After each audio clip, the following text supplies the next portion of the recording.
गीता चौथे अध्याय का 28वां श्लोक यज्ञ के बारे में बता रहे हैं भगवान श्री कृष्ण।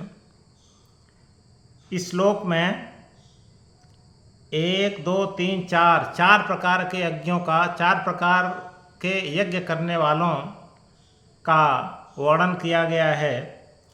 द्रव्य यज्ञाः, तपो यज्ञाः, योग यज्ञाः तथा परे स्वाध्याय ज्ञान यज्ञाश्च यतयः संसितव्रताः। संसितव्रताः यतयः, संसितव्रताः जो तीक्ष्ण व्रती हैं, जो व्रत का पालन बहुत ही अनुशासित हो करके करते हैं, जो तीक्ष्ण व्रती हैं, और यतयः जो बहुत ही प्रयत्नशील हैं, बहुत ही प्रयत्न करने वाले हैं। ऐसे अपरे, ऐसे कुछ अन्य योगी लोग हैं, कुछ अन्य व्यक्ति हैं जो अपरे मतलब अन्य लोग, अन्य लोगों में संसितव्रताः जो तीक्ष्ण व्रती हैं, यतयः जो प्रयत्न करने वाले हैं। ऐसे लोग अनेक प्रकार के यज्ञ करते हैं। कौन कौन यज्ञ करते हैं ऐसे लोग? द्रव्य यज्ञाः, पहली बात द्रव्य यज्ञ करते हैं।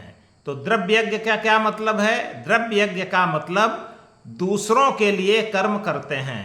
जैसे दूसरों के लिए कुआं खुदवाना, दूसरों के लिए तालाब बनवाना, दूसरों के लिए मकान बनवाना, दूसरों की हर प्रकार से सहायता करना। तो ऐसे लोगों को कहा जाता है द्रव्य यज्ञाः, जो दूसरों के लिए कर्म करते हैं, जो अखंड परोपकारी होते हैं। दूसरा तपो यज्ञाः। तपो यज्ञाः का मतलब यज्ञ के मार्ग में जो तपते रहते हैं। तपते रहने का मतलब कि जो भी उन्हें कष्ट मिलता है, अपने कर्तव्य पालन में जो भी कष्ट मिलता है, खुशी खुशी उस कष्ट को सहन कर लेते हैं।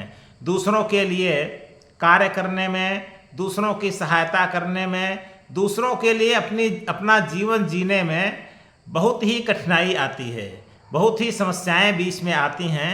लेकिन जो भी समस्याएं आती हैं, जो भी कठिनाइयां आती हैं, उनको वो सहन कर लेते हैं। ऐसे लोगों को कहा गया है तपो यज्ञाः। तीसरा योग यज्ञाः। योग यज्ञाः का मतलब होता है कि वे लोग योगी होते हैं। योगी का मतलब समता भाव रखने वाले होते हैं। कैसी भी विषम स्थिति आ जाए, कैसी भी द्वंद्वात्मक स्थिति आ जाए, सुख हो या दुख हो, लाभ हो या हानि हो, कोई अपेक्षानुसार कोई लक्ष्य मिले या न मिले, क्योंकि ये पूरा संसार द्वैध है, द्वंद्वात्मक है। कहीं पर अगर कहीं कुछ है तो उसके जस्ट अपोजिट भी कुछ है। गोस्वामी जी ने लिखा बालकांड में, मानस में, सुख दुख पाप पूर्ण दिन राति, साधु असाधु कुजाति सुजाति, माया ब्रह्म जीव जगदीशा, लक्ष्य अलक्ष्य रंक अवनीसा, काशी मग सुरसर क्रमनासा, मरु मारब महि देव गवासा। तो पूरा संसार द्वैतात्मक है, दो है।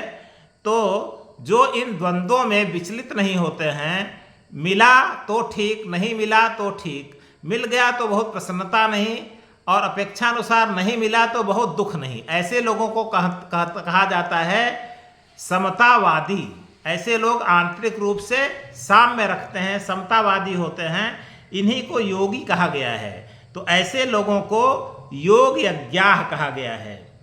चौथा प्रकार के योगी स्वाध्याय ज्ञान यज्ञाः। चौथे प्रकार के लोग होते हैं जो स्वाध्यायी होते हैं, जो वेद, शास्त्र, उपनिषद, गीता, रामायण, महाभारत, श्री रामचरितमानस, इन आध्यात्मिक ग्रंथों का अध्ययन करने वाले लोग होते हैं, अध्ययन करते हैं, दूसरों को इनके बारे में बताते हैं। ऐसे लोगों को कहा गया है स्वाध्याय ज्ञान यज्ञाः।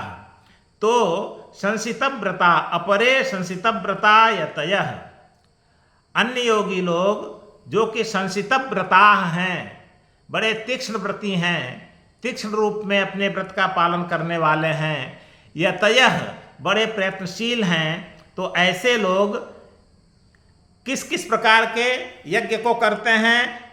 द्रव्य यज्ञ को करते हैं पहली बात, दूसरी बात तप यज्ञ को करते हैं, तीसरी बात योग यज्ञ को करते हैं, और चौथी बात स्वाध्याय ज्ञान यज्ञ को करते हैं।